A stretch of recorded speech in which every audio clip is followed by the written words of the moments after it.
This is the Black Powder Podcast, coming at you live and direct.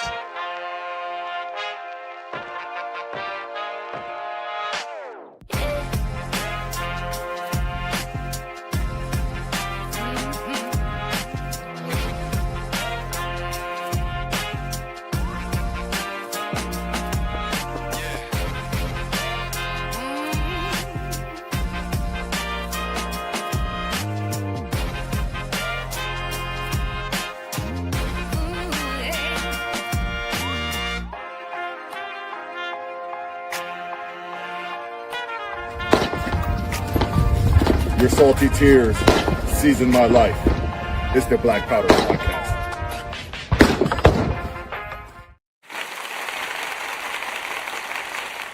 And welcome. We got to get these towels straight. 1 second here. I always have to be, as Amity pointed out to me last week, that I was on the left side, and I took offense to that because I always think I'm on the right side of everything. Because I am Marcus Matthews, the only real libertarian, and this is the Black Powder Podcast. Hold on, we got to get something. Yeah. Hold on, there it is. Yeah. Yeah. All right. And my producer's terrible. Me. well, I mean, Tubbs not here. Somebody has to take his spot. And speaking of guests, tonight I want to, I told you guys about the Wu-Tang concept where we have all these grand personalities that come on here and represent different libertarian perspectives, because we're not this monolith. We're are we a monolith? I don't know that's I don't know. thing That's a or a word. word. I'm making up word. That's an SAT We'll word. look it up. But we always want to bring on hosts that have varying degrees of libertarianness.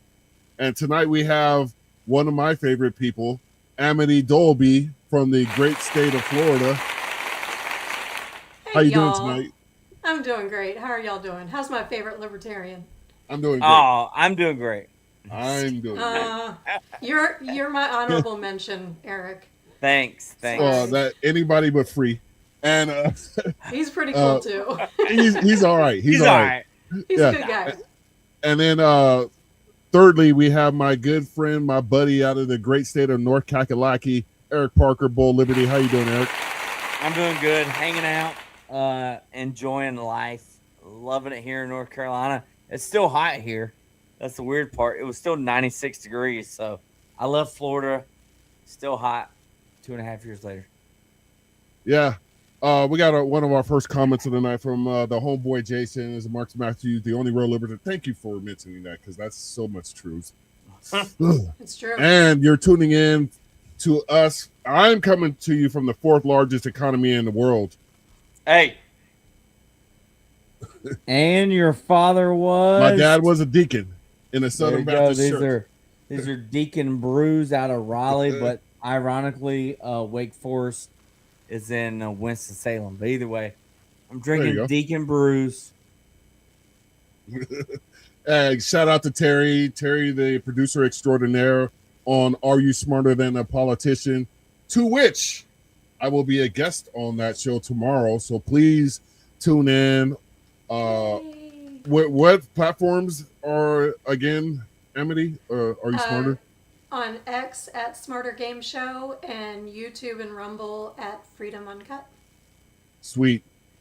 So tonight, we're going to the great state of South Carolina, which we were at last week with our good friend Bill Reside. But this week we're going to District 4? Uh-oh, 4. It is District District 4. What's up, man? He didn't say hi to Eric because he doesn't like you. No. But Sorry. we're going to District 4. And we're going in a federal race, a congressional race, and I think we have a very interesting guest tonight, because I was telling Amity, I was like, this is the type of face we need to put out there, because you have far this way and far that way, and we need somebody who could just present harken back to the good old days of normal Americans. So without further ado, we're going to introduce our guest tonight, Ms. Jessica Ethridge. How we doing? Hanging in there. That's half the All right. battle. Yeah, Now- by a thread, but we're hanging in there. Now, Jessica said she was going to be a tad bit shy tonight, so we encourage everybody in the comment section to get in there and give her the business, because we're going to No, don't do drag Oh. we're going to drag some Okay, bye. Okay, good bye. stuff out of it. I'm going Hey, to bed and now. Night, night. Ask Jessica all those Hard questions, and we'll Yeah. filter them the best we can through a libertarian lens for Jessica. We want all Yes. policy questions. I don't know if you guys caught what's Nobody his name, wants the sister. policy questions. I'm terrible at policy questions. Well, I We mean, you went- can't be any worse than what's his name, sister, your Oh, former God. senator. When she was asked, does the Taiwan Strait and the South China Sea represent a threat to the United? I'm not well versed in those matters. I was like, man, so I can be a run for senator because apparently you don't need to know things that the senator should be well versed in. But anyway, Yeah. I digress. Well, apparently we have something like 50 million people in South Carolina, according to her. I think do? she That's said a that, right? buttload. I think Isn't that like We California? don't. That's a lot No, of I think I saw something today. Man. I didn't read it, but I think she Oof. misspoke, and yeah, it was one of those moments. But Yikes. yeah, it happens to Graham. everybody, I guess. I mean, Yeah. when you're on live TV. Yeah. Oh, Well, Jessica got her first comment tonight. So, howdy, Jessica. Sorry you have to put up with these guys, except Amity. She's cool. She's all right. Yeah, yeah. Oh, Thank whatever, you for man. your condolences. Thanks, yes. Chris. Hey, Marcus, you had a comment from Jason there. What's that say? Marcus should run for office. Yeah. Yes. Do it. We're Do it. thinking about it because my city council person ran Unopposed? unopposed. Yeah. You can't let that happen next time. All right. No. We'll move Definitely forward. not. Well, but this isn't about me. This is about I know. Jessica. It can be. That's It what I'm can be if you want it to be. Just defer. Yeah. Jessica's like, let's point the questions towards you, Marcus. All right. So, yeah. Jessica, we usually start these episodes off the same each week. I kind of ask a 3-part question, and that question is, what was your aha moment when you realized you were a libertarian? When did you decide to join the Libertarian Party? Was it at that moment or later? And when and why did you decide to run for office as a libertarian? I think I've always been a libertarian. I think I was raised in a home with libertarian beliefs. My dad always included us in difficult conversations. And he always told us that it was his job as a parent to teach us how to think and not what to think. And all of the principles that he instilled in my brother and myself are pretty much the same as libertarianism. You don't hurt people and you don't take their stuff, right? If you've got it to give, you give it. You take care of the people around you, and you do good in your community. And so that's how I was raised. And I didn't really know anything about the Libertarian Party until, I think, like most libertarians, Ron Paul, right? So that was when I think his first run, I think it was about 2008, was when I kind of realized that there was a Libertarian Party. But I didn't really get involved and join until 2019. I happened into one of my county meetings here in the upstate of South Carolina. And the group that was there, they were just such a welcoming group, and it was easy to talk to them, and some really, really great conversation. And it just felt really good to be around like-minded people. And so I started going to those meetings, and then they started plugging me in. They made me the secretary of my county party. I served there for several terms, and then I served as the chair. So that was how I got involved. I was a delegate. I've been a delegate to several state conventions and a few national conventions. And I helped on the Joe Jorgensen and Spike campaign here in South Carolina back in 2020.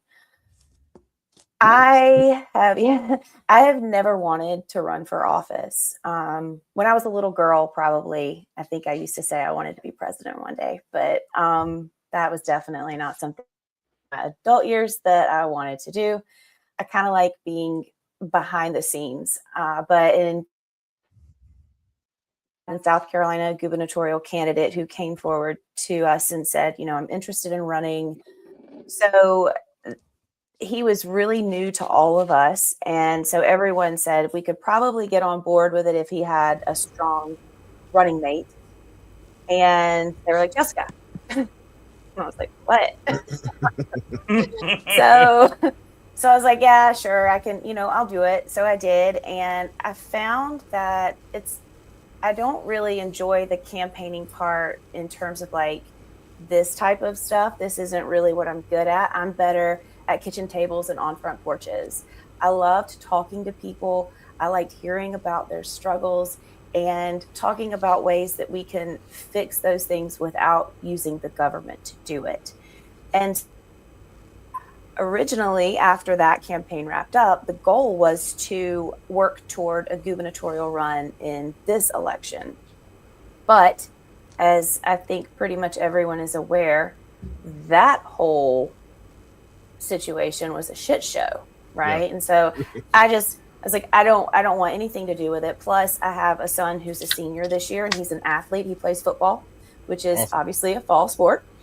And a 46 county campaign would just really be too difficult, and I don't want to miss any of those moments. So told the party, not gonna do it this go around. And my campaign manager, Steve Dasbach, who anybody who's been around the Libertarian Party for any amount of time, they know who Steve is.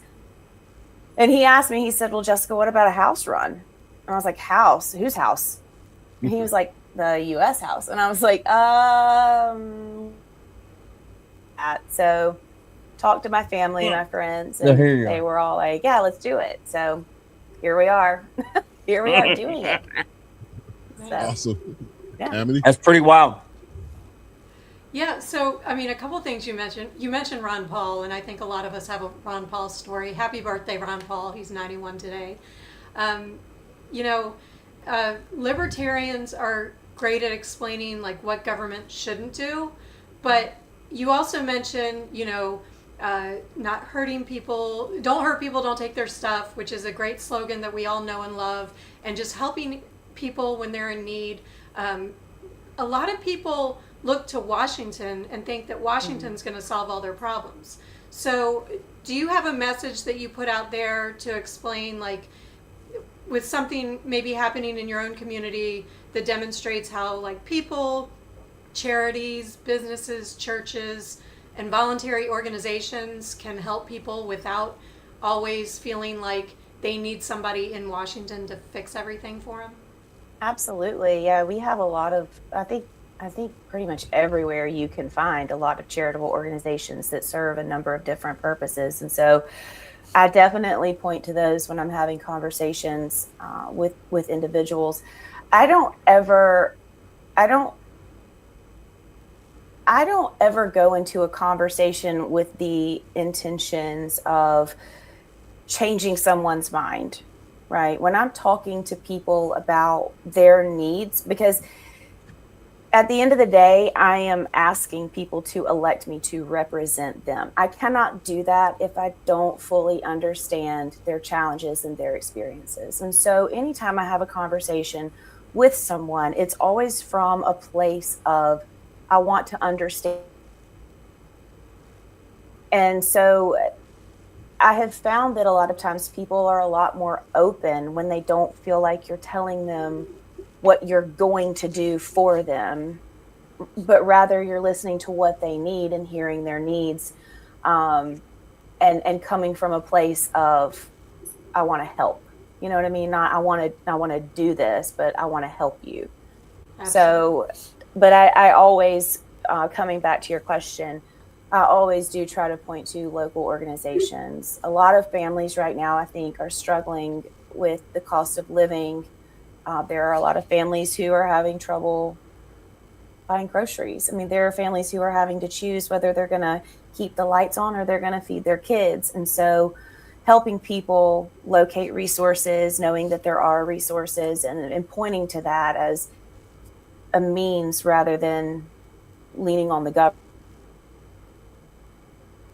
Depending on the government is not the answer, because if they can feed you, they can starve you. True story. Well, That's powerful. Amity kind of stole my thunder, because that was the question that I was like, well, it was like 90% of the question I was going to ask first. So I'm just going to go to this comment from my guy Ken from the great state of Oklahoma, one of the greatest Oklahoma libertarians we have in this country. He says, we are all born libertarian. It's through indoctrination that people are taught to follow the corruption. And like one of the questions I was going to ask was, why do you think people choose government solutions over, leaning on the community or being part of the community and helping each other, so to speak? Fear. Yeah, that's it. You can leave it there if you wanted to, because that's yeah. There's a deeply seated fear, I think, in most Americans that if the government won't do it, it won't get done. And that is because we've had decades of allowing the government to have this power over our lives. We're letting them control, food distribution for low-income families, or we're letting them control healthcare for people who can't afford healthcare. And when you get used to that being something that the government is providing, it's really hard to accept the idea that that is not how it has to be. I mean, and it's not how it always was, right? So, right. But yeah, I think it's just a lot of fear, because it's, if they don't do it, who will? But we will, Government right? always has to justify its existence. Eric. Yeah, so usually I stay on this path on our episodes, but I really like to get into like your election specifically, the makeup politically of the district you're running in. Is it more Republican or Democrat? Are you running against an incumbent? The strategy or tools you're using to help combat the uniparty right now, if you wouldn't mind kind of getting into that, if you could help us break that down, please. Yeah, of course. So I'm in District 4 in South Carolina, which is the majority of Greenville and Spartanburg counties. It's two pretty big, what I would call, I guess, like metro counties. We are a red district on paper, but we also have had other places. Everywhere in South Carolina has, because apparently everybody wants to live in South Carolina, and they keep putting Greenville on top 10 lists. So that's where we are. But I think we're probably a little bit more purple. So I am running against an incumbent, William Timmons, and he's served, I can't remember how many terms, but he's been there for a few terms, maybe 3, maybe. And there is a Democrat candidate as well. Her name is Courtney McLean. She's very, very young, but she has worked in Washington with some lobbyists. She's actually a very impressive young lady. She's very smart. So, yeah, the strategy is I'm not a politician, so I don't. That's not who I am. It's not what I want to be. So I guess in terms of strategy, my strategy is just to go talk to people, just get out there in the community, talk to people, talk to our community leaders, especially community leaders in more of the underserved communities, the disenfranchised communities, where government dependence is much greater than in other areas. So really just trying to get out there and meet people where they are, and as you all know, being a libertarian, being a third-party candidate, we don't have buckets of money coming from lots of places to help us get to where we need to be. So, I don't have these delusions that we're going to go out there and just win. If my community wants me to serve them, I would love to do that. But the strategy is just to get out as many places as I can, meet as many people as I can, and make those connections. So Right, with that, I was gonna say that's great. That's a great philosophy to look at, because win or lose at the end of this election, you'll get out there in your community and you'll meet people. And as much as I hate to admit that I'm friends with Tub, who's one of the co-hosts, I would have never met him had I never decided to run for local office, and had he also been running for office too. So I just want you to know, like, that part of this will be a lifelong benefit. And I mean that wholeheartedly. You're going to run into people in your community. You're going to build relationships during this campaign and your next one, and probably the one before, that will benefit you for the rest of your life. It did. I don't say benefit me. Tub ain't the one I'm talking about. I'm just kidding. yeah, that There's would be a lot me. of people. That would be me. Yeah. So literally, I'm a co-host on this podcast because I was a candidate for office, and I was a guest on this podcast.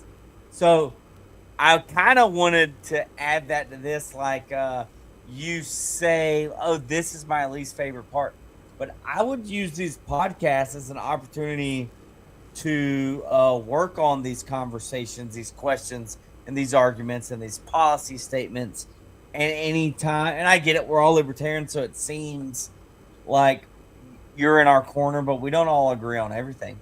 No, So nobody's ever gonna. Exactly. That's never gonna be a thing.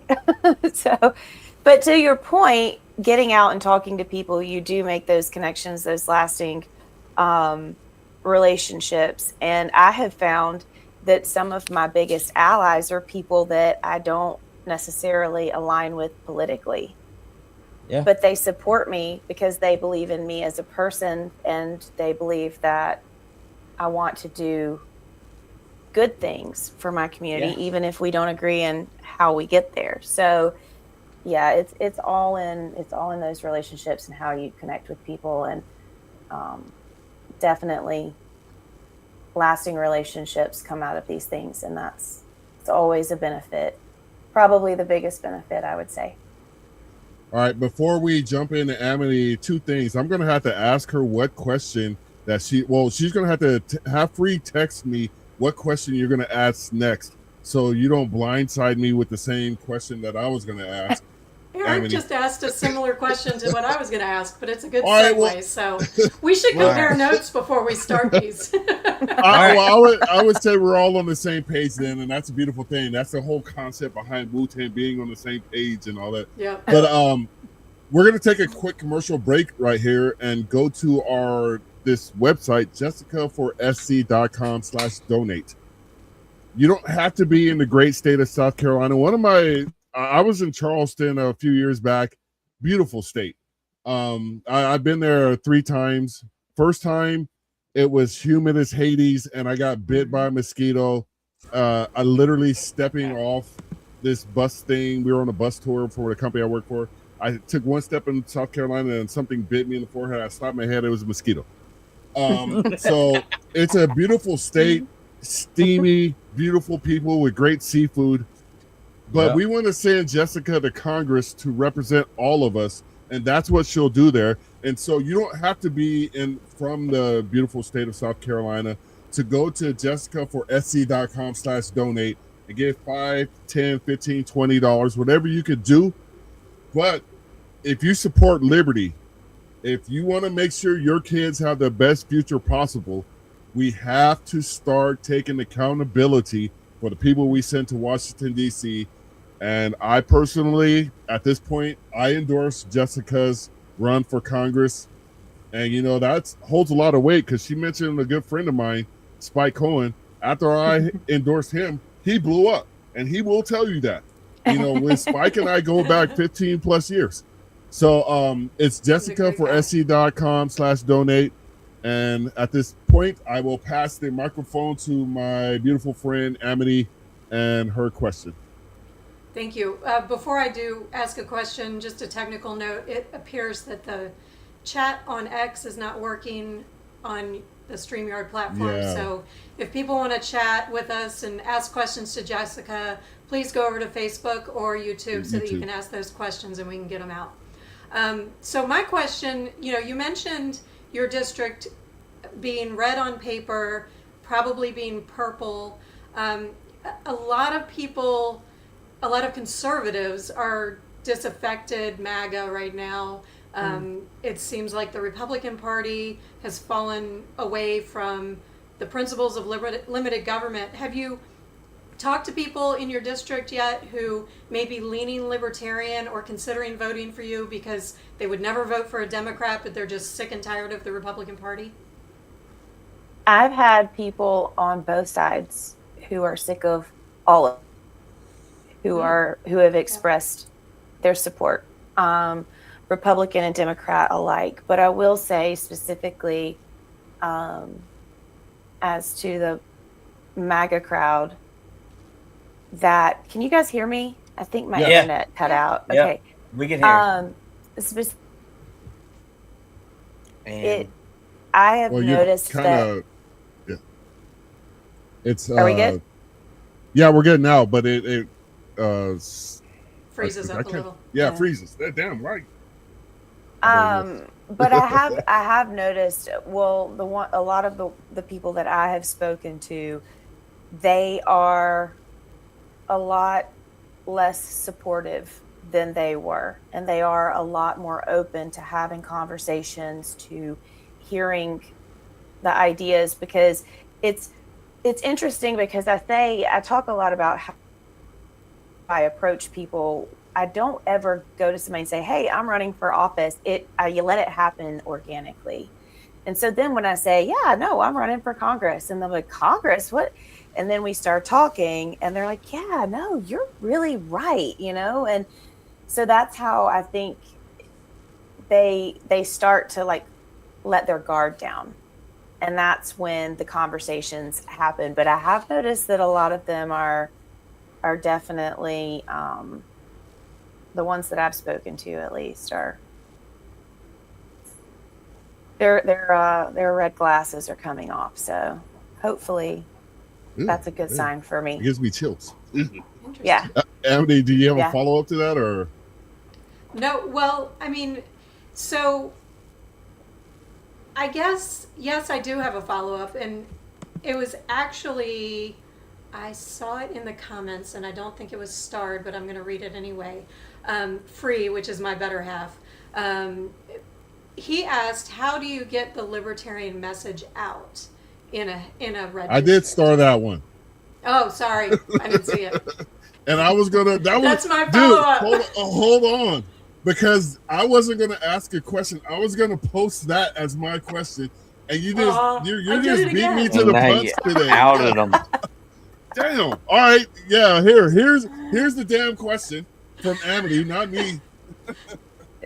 It's a heavily red district. How do you get the libertarian message out? I gotta go ahead and take your time, because I gotta figure out what I'm going to ask next. Well, usually I find something that I think I can agree with them on. That's the easiest way. So if you find a common ground, then, like I said, they let their guard down, and then it's easier to move on to more difficult.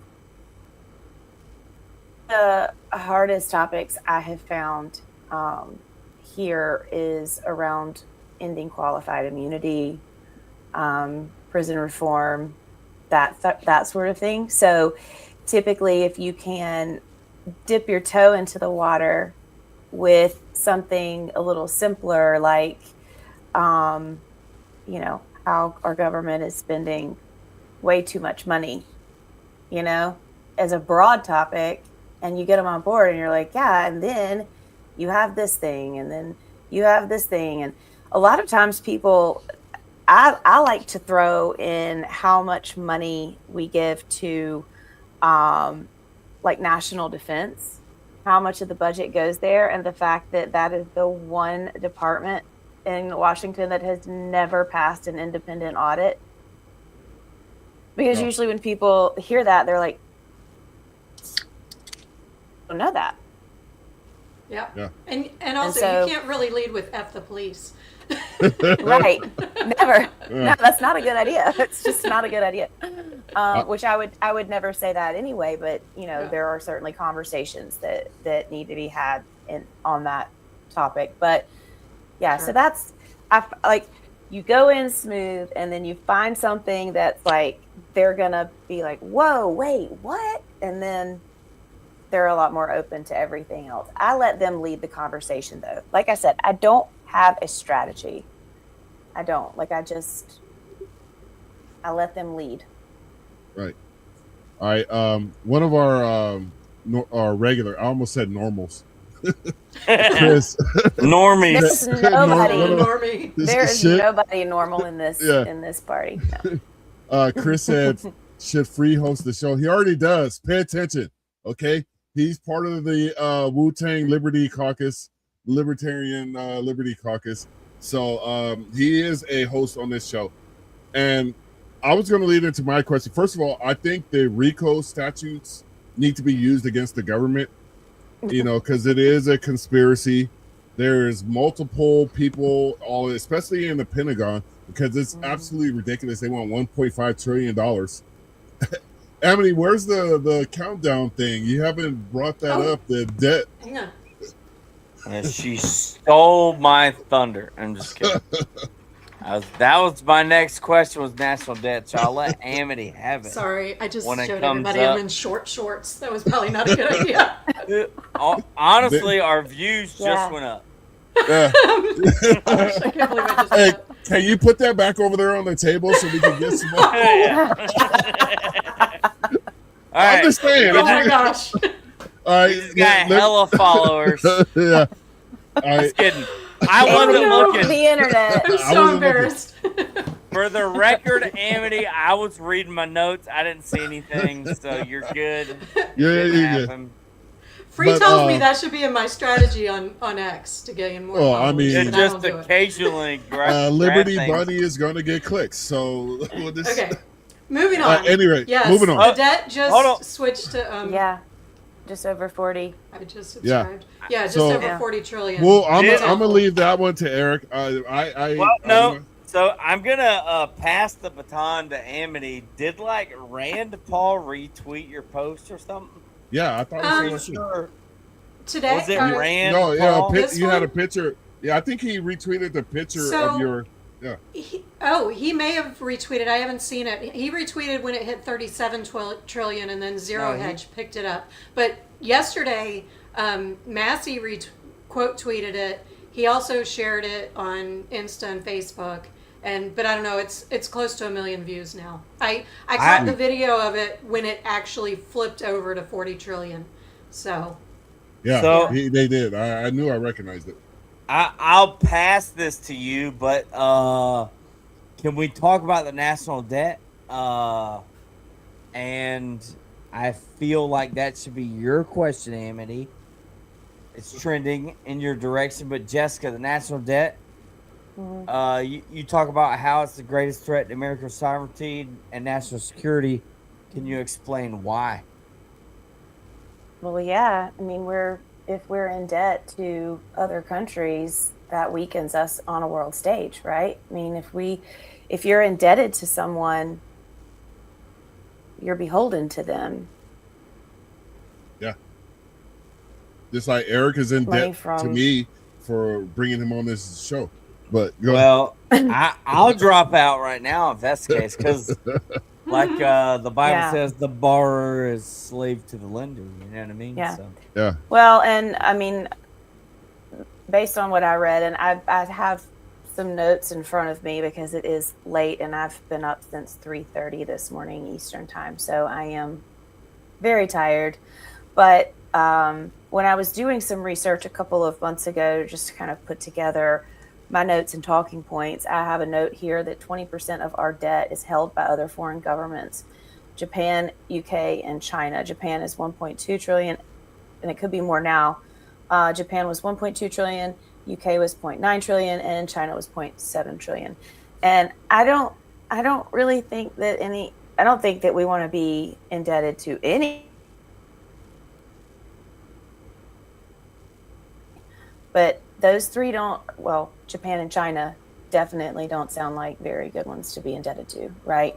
No. So Japan might want some get back. I'm just saying they're not necessarily. They might be holding on to some anger that we may not be fully mad grasp. about something. Yeah. Well, and the interest alone. I mean, the interest alone on our debt is, I think, 2.8 billion a day. Trillion. Oh, a day, yeah, because it's approaching GDP at this point. Just the interest alone. Day. And when I tell people that, they're like, "What?" And I'm like, "Yeah, you think about that. I mean, think about." Meanwhile, you can't go to the grocery store and buy a full cart of groceries. Yeah, That's right. Yep. Eric and I were talking about steaks in the pregame, and it's becoming a special treat like it was back in the day now. I remember growing up. Oh, steak night once a month, and they were just sirloins. You know what I mean? Imagine trying to do a ribeye. Well, I can remember in my 20s when there was a place in Greenville you could go and get 25-cent wings and $10 buckets of beer, and that's not a thing now. I mean, if I go get a dozen wings down the street, it's going to be $25. Yeah. Easy. It's insane. Crazy. Yeah, I want to get to this comment here. Freedom Uncut. I have no idea who that. Ask Amity to see her new rosary. It's also on the desk. Amity, can you go get? No. Can we move on to Jessica? This is not cool. Well, I mean, if we're gonna ignore people in the comment Jessica, section, is there anything on the over there you need? No, but I'm wearing pajama pants, when I get so y'all are get out of luck. Sorry. All right, now that the Trump style harassment has it was Amity's idea to move on to Jessica. I'm sorry. Yeah, but I wanted to ask you, what do you think as a libertarian? What do you think the biggest misconceptions from both conservative and liberals are that you face when you're out there talking to people? What do they say about us? I think they think we're all nut jobs. Well, that's honestly. true. So, well, I mean, at least. But I mean, I feel like everybody is to some degree, right? Yeah. Because when you see anything that mentions a libertarian on TV, like if you're watching a television show, no matter what it is, anytime a libertarian is portrayed on the screen that you're looking at, it's always the gun nut. It's always the anarchist, which, I mean, some of us are anarchists, not all of us are. And so I think that there is a misconception that we are this extreme, and well, some of us are, but like this extreme level of just, we don't want any government at all. We don't want any control. We don't want to have to do anything for other people. And I think that they don't understand that not wanting to give the government control to tell me how I have to allocate my money, that's not extreme. That's not some crazy idea. I know how to spend my money. And if I have all of the money the government takes from me, I have the ability to be more generous. And people are going to be generous when they are able to do that. And so, yeah, I mean, that's the biggest misconception. And I think trying to help people understand that just because we say we don't want the government to do it doesn't mean we're saying it shouldn't be done. We're just saying that people should do it because they want to, and they should be able to do it based on what they are able to do. What a crazy concept. Right? Yeah. And wild. And that kind of goes back to the point I was making when we first were introducing you. That's why when I was looking at your platform and it's a lot of optics as well, and you present yourself as normal. Now, I'm in California, the fourth largest economy in the world. We've already went over that. Yeah, you've mentioned that. It's at minimum of 3 times per show. Just so stick with me here. No, it was 1 time per show, and if you make it any more than that, I'm out. At any rate, I've been to a couple of libertarian conventions now because I was a libertarian on paper, and then I started getting more active recently. And this is my contribution to the Libertarian Party, is bringing forth great libertarian candidates and showing people who we are instead of them telling us who we are. And like I was saying, when I talked to Amity about you, I was like, I love these optics. She looks like a normal person. You would not fit in here in California at a libertarian convention. Probably not. I don't know. There were some normal people there. I'm joking because I was there and I am extremely normal. Everybody there knows was Amity, Marcus, and Free, and other than that, only thing I'm abnormal about is I'm kind of tall. But when I think of libertarians, one of the first things I think about was that convention in Florida where that dude walked on stage. What was he, butt naked or something like that? Well, and I was like, come on, man. That's what I had a come on, man moment there. And, when we're talking about stuff, there's a lot of point of order people, and some are legit. Some are like, I want to make sure we have strawberries next week when we have ice cream sundaes at blah, blah, blah. And, it's just, we're normal people. And when I saw you, I was like, okay, she is somebody we could push forth. And I see why they asked you for LT governor, and I see why they asked you for District 4. So I just wanted, that was more of a comment than a question. I appreciate that. Thank you. Well, yeah. And you bring a like certain an Eastern level. European rapper. I wear tracksuits. They say wear suits. Yeah. I do wear suits. I wear Adidas tracksuits. That's so funny. He does. You know who? Never mind. I ain't gonna do it. All right.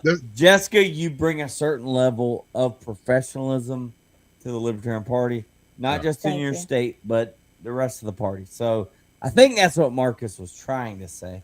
I think I said that.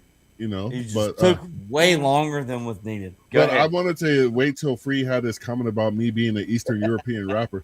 I actually, that was a great comment.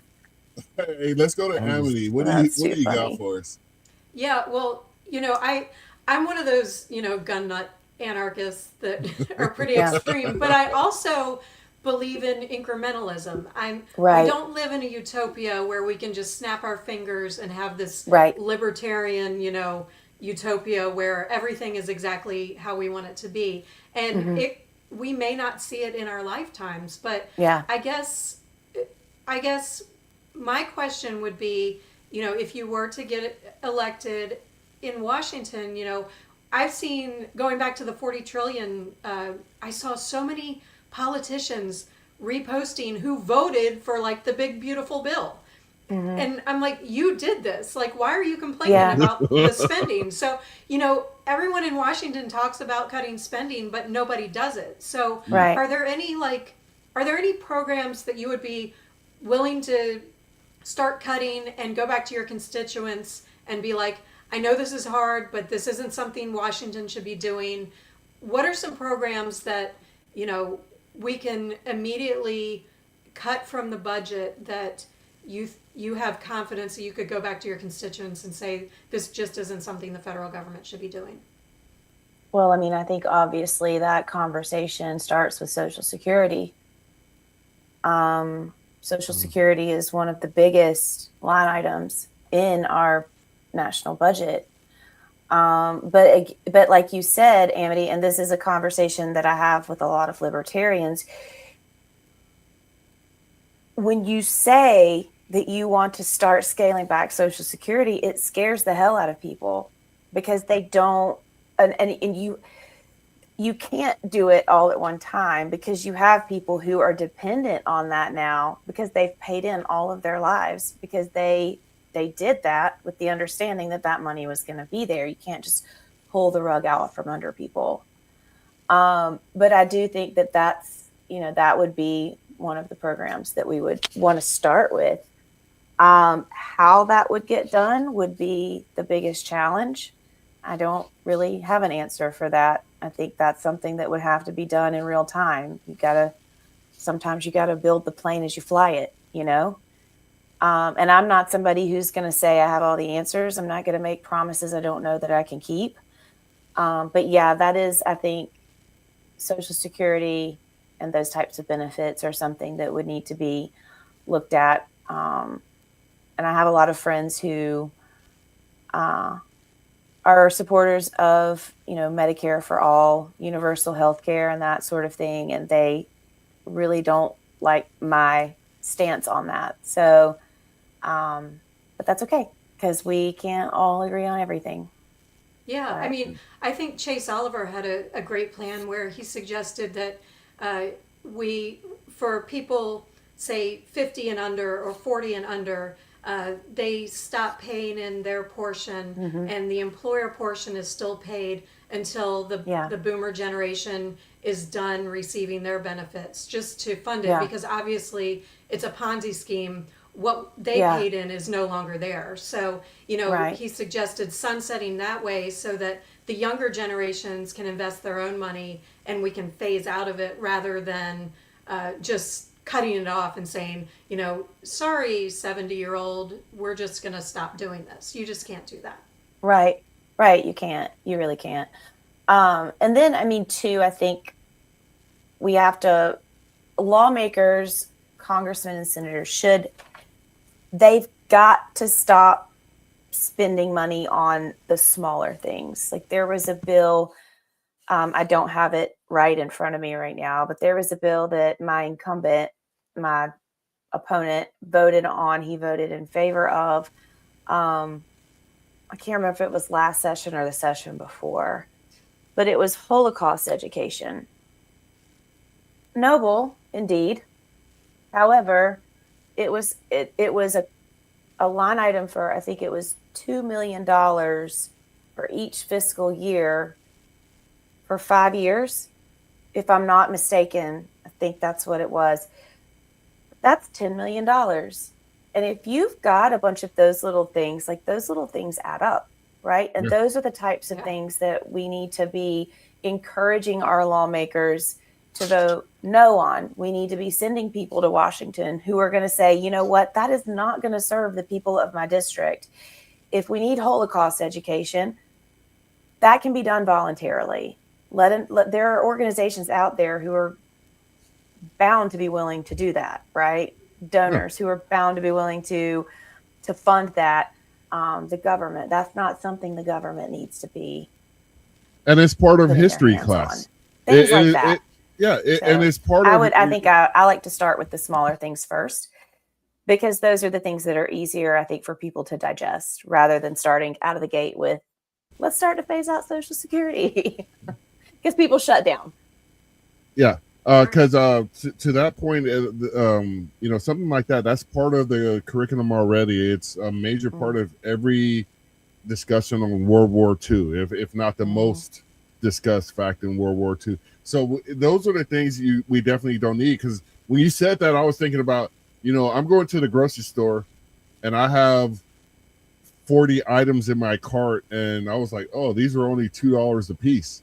And when I pull up to the checkout stand, I'm paying $80, and I was like, damn, I didn't realize I put all those $2 things in my cart, and now I'm almost at $100, and I'm not trying to downplay the Holocaust or downplay groceries or whatever, but there are things, and I thought that's what Doge was going to do. A lot of people were excited about Doge. I wasn't, because I was like, this is still Democrats and Republicans, and nothing is going to change. Because my point to the 40 trillion, and somebody else made the gist of this a long time ago. Democrats and Republicans spend the same amount of money. They just spend it on different things. Yep. And you're not going to change the system until you. And as far as Social Security, I've been paying into it since I was 16 years old. I'm not going to say how. Yep. Well, that was only 10 years ago for me. But I want my money. Bitch better have my money. Excuse my French. Yeah. Tubbs not here, and we could talk about and to Amity's point, the boomer generation, that would have pissed Tubb off because he's a boomer. But He's not a boomer. He's younger than Free. We're Gen X. He's younger than Marcus. No, he's not. He's a boomer. He's a boomer mindset, and his technology is boomer. Well, But they better have my money. That's what I know. Yeah.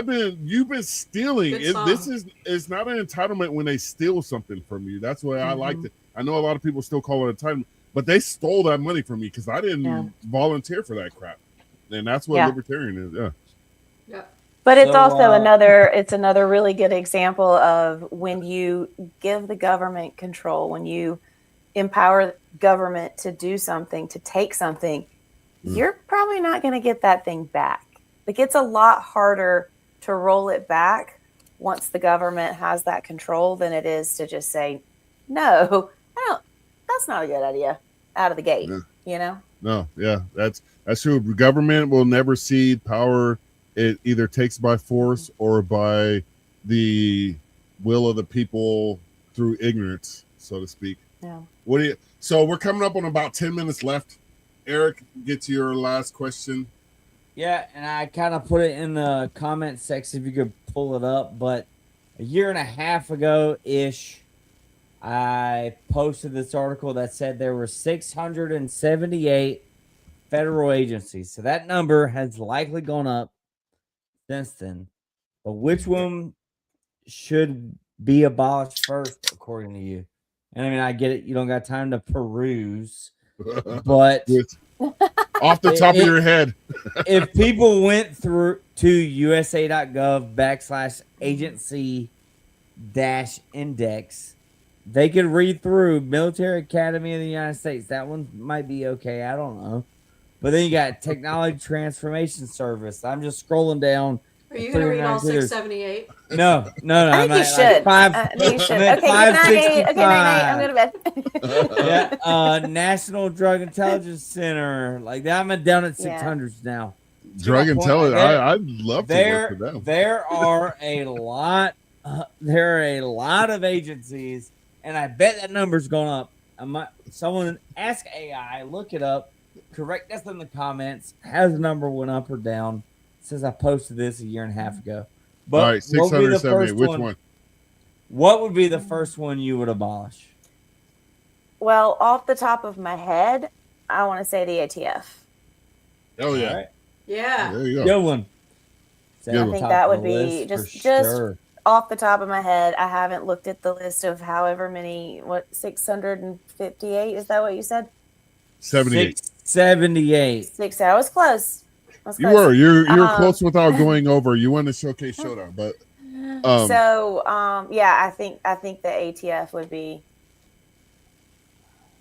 just, top of the list. Top of the list. In honor of the 34th anniversary of Ruby Ridge tomorrow, I think we should turn ATF into a convenience store. Well, I mean, then you could generate revenue. That's what government should be. If you're going to do something, government. Well, they're not even good at doing that, though. That is true.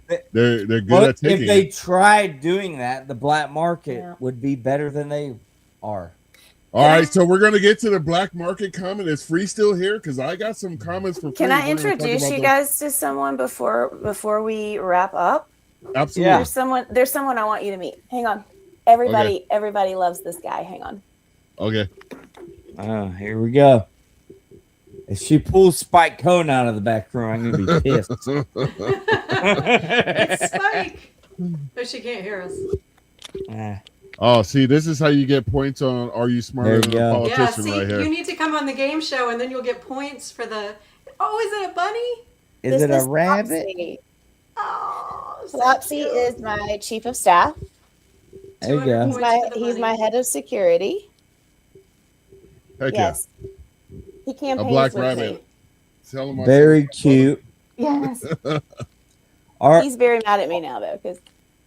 Are you into IPA beers or craft beers in general? There's a hop joke in there somewhere. I'm sure there is. No, I'm not a beer. I'm not a big beer drinker. I don't drink a lot. That's just in nice. general. Either. Yeah, Me either. I don't either. Right. not at all. Lying to Amity, say. your wrap up question for our spectacular. I've enjoyed this very much, by the way. She's sleepy and she's still awesome. So let's go. Yeah, I mean, I've had a great time getting to know you. I think you're going to do, great in your campaign, even if it's just meeting a bunch of people and, sharing your light and your wisdom with other people. When you come across people who say, I really want to vote Libertarian, but I feel like I'm wasting my vote, what do you tell them? If you're voting based on your principles and you're voting for someone that you believe in, it's never a wasted vote. Very true. If you vote for someone you don't believe in, if you vote for someone who doesn't represent you just because they have a certain party designation tied to their name, that is a wasted vote. Because you, as the voter, are hiring someone to do a job. This is a job interview. So when you are talking to candidates, you're interviewing them to represent you. So if you are choosing not to vote for the person who represents you just because they're a third party candidate or maybe they're a long shot, and you vote for someone who you know does not serve your interests, is a wasted vote. But if you vote based on your beliefs and what you, who you believe in, then that vote is never wasted. Totally Word. agree. All right. So my final question to you is along the lines of my two distinguished colleagues here. And it's like, what does political courage in 2026 look like to you? Whew. Whew. It is, I have to say, it's very scary. Mainly because of the exposure. There's a lot of exposure via social media and that sort of thing. I mean, like these types of appearances. And I think that's why these make me very nervous, just because I'm always afraid I'm going to say the wrong thing. It's going to be like, oh, well, she said there are 50 million people in South Carolina. You know what I mean? So like that kind of stuff really makes me nervous. But people are so hostile, it feels like these days. And so a lot of times it's a little scary too, because I mean, if somebody doesn't like me and they find me where I live, or I don't know, like it's putting yourself out there to the public. Having that level of exposure is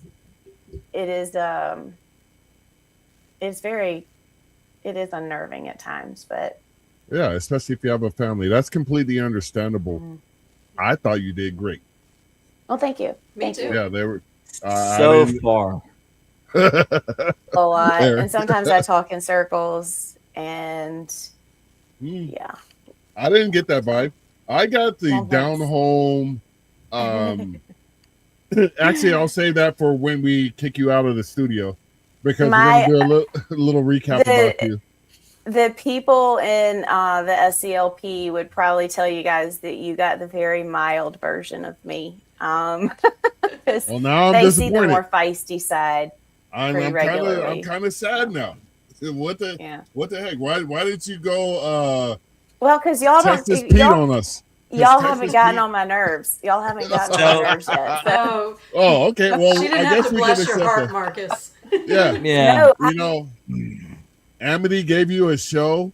I thought I did all right. Eric had some pointed questions, and Amity had some great questions as well. But and you were just over there doing whatever it is that you were doing. Just because this was a episode of Dukes of Hazzard here with Amity. Oh, jeez. I do. I want to be Roscoe P. Coltrane. Well, Eric is a naturally cooter. And, Jessica, I don't know. I don't remember too many other females in the Dukes of Hazzard.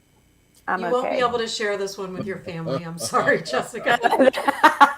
It's okay. This is at the end. When AI cuts this up, it's not going to include this part, but we do have to show the human side of people, and then we can laugh at each other and laugh at jokes without saying, "Oh, getting all twisted up and uptight." We need to have a realistic approach to life. That there's some funny stuff, especially looking at Tubbs' face once a week. That's funny to me, So I'm sorry, Jessica. So it's better when I fill in for him, right? Oh, absolutely. Exactly. Tubb doesn't wear he wears long pants all the time. She's turning red. You're beet red right now, and I can see that even with my sunglasses. Look, But at any rate, next week I'll wear some running shorts and I'll go back here and hell no. All right, we're gonna start wrapping this up. All right. Jessica, can you tell the people where they can find you, help you, and all of that great stuff? I'm going to post this is the most important link right here. But Yes. Social media, websites, all that great stuff. Yes. So all of my social media is linked on my website. So I have Facebook and Instagram. Those are really the only two I have. But I can also, if you are interested in hearing more about me as a person, running for Lindsey Graham's Senate seat in South Carolina. She and I used to have a podcast called Parenting Porcupines, where she and I got together. We talked about current events from the lens of a politically active mom. And we talked about how we talk to our kids about these things. And so a lot of those episodes will give you a lot of really good insight as to who I am and how I lead in my home, how I lead in my community. If you're interested in that sort of thing, it's parentingporcupines.com, and you can see me and Casey. I think awesome. Casey was on the show too. Mm-hmm. Yeah, I think she's been on with you guys. Yep. So. Yeah, Dr. Whitener said on X today that she loves you and you're an awesome lady. She's the sweetest. She's been a guest on this show too, and she's great. She's really great. She's very awesome. Your porcupines, LOL. She's got some momentum, so hopefully she keeps it up. Let's hope you all keep that. I think you're awesome. I'll say that for when we talk about you behind your back, when we kick you out type of stuff. My summary about you. But did you have a closing statement? Like Eric had a great, I think it was with Larry Sharp, where he said, what was your elevator pitch when you talked to a constituent? Did you want to just drop a little thing real quick as you take your leave and get some sleep? No? I'm just kidding. So I don't. You run into someone at your local Publix. You got those where you live, right, Jessica? And you're switching carts or whatever there, and they're like, "Hey, I don't know why I would come up, but they say I think I saw your picture in the news. Can you tell me about yourself and why you're running?" What would you say to a local constituent in your area? Yeah, I would introduce myself. I'm a working mom. I grew up in a blue-collar home. I know the challenges and struggles that everyone is facing in our community, and I want to serve you in Washington. If you'll have me do that, it would be my honor. So if you want to vote for me, here's my information. You can look me up and let me know if you need anything. Boom. So I also like to ask people if they're registered to vote, if they know where they're voting and that sort of thing, because conversation too. We actually on my website there's a link where you can go and it takes you your voter registration is up to date. And you can, if you are not registered to vote, you can actually go ahead and start the process to register to vote from my website. So we want to get as many people to the polls as possible. Even if they're not going to vote for me, we want people exercising that right, because it is very important. So we wanted to make Yeah. it easier for people. If you care about the future, if you care about your kids, if you care about your grandkids, you need to be active. And you saw what's going on. You had Sleepy Joe, now you got Dozy Don. What are you really voting for these days? You've seen them, the best that they've got. This is the best people they've been able to put forward in the last 8 years. So let's go and vote for libertarians, people. It's Jessica for SC.com. We want to thank you very much for coming on. Like I said, and I'm going to keep repeating this, I think you are the type of optics that the Libertarian Party needs to put forth, and your plain spoken common sense was awesome. I will say this with grace that I'm disappointed that we didn't piss you off enough to see the feisty side of Jessica. But whatever. Nobody needs to see that at 9 o'clock at night. I mean, we saw Amity's feisty side, and next week apparently we're going to see Eric's feisty side. I would encourage you to mark this on your calendar. This is the Black Product. We're on Thursdays, 6 p.m. fourth largest economy in the world time, 9 p.m. East Coast time. So we're gonna thank Jessica for coming on. Put her backstage. If you want to stick around, that's cool. If you don't want to stick around, because we're going to talk about you right now for about 2-3 minutes. No, I'm sticking around because I might get feisty depending on what y'all say. Okay. If you start shaking your fist, I'm gonna bring you back in real quick. so we want to thank you very much. I think, like I said, you're awesome. Everybody give her a round of applause. What we recently started, if you could do a video, I know you're not really into this, but if you do a 2-3 minute video update on your campaign as we get closer to November, we will post that. We have a few platforms we could post that across to get your message out there. So I'm extending that invitation to you. If you just want to do one of the full videos, you're standing there with the arms folded in the beginning, you know how they do the whatever politician. You're not a politician, but if you want to do that, we'll post it for you. But thank you very much, buddy. Thank you, Jessica, and we'll see you soon. Bye. I didn't mean to cut her off like that. I just accidentally clicked the button. But wow, that was rough. You just Amity, sent her back. Amity, what did you think about Jessica? Oh, she's a sweetheart. I think it's nice to see some normal people in the Libertarian Party because sometimes we're it's gonna a lonely get in club. trouble for saying that. I know. No, all my libertarian autists love me, so there's no love lost when I say that. But no, seriously, she's a genuine, just down home, normal person, and I think she's going to connect with the voters. And I know being a libertarian candidate, especially on the national level, is hard because honestly, we don't win on the national level yet. We haven't yet, but I'm hopeful for the future. But if nothing else, she is going to talk to her constituents and get that libertarian message out there. And so I think that she has a good chance of getting the liberty message to a lot of people.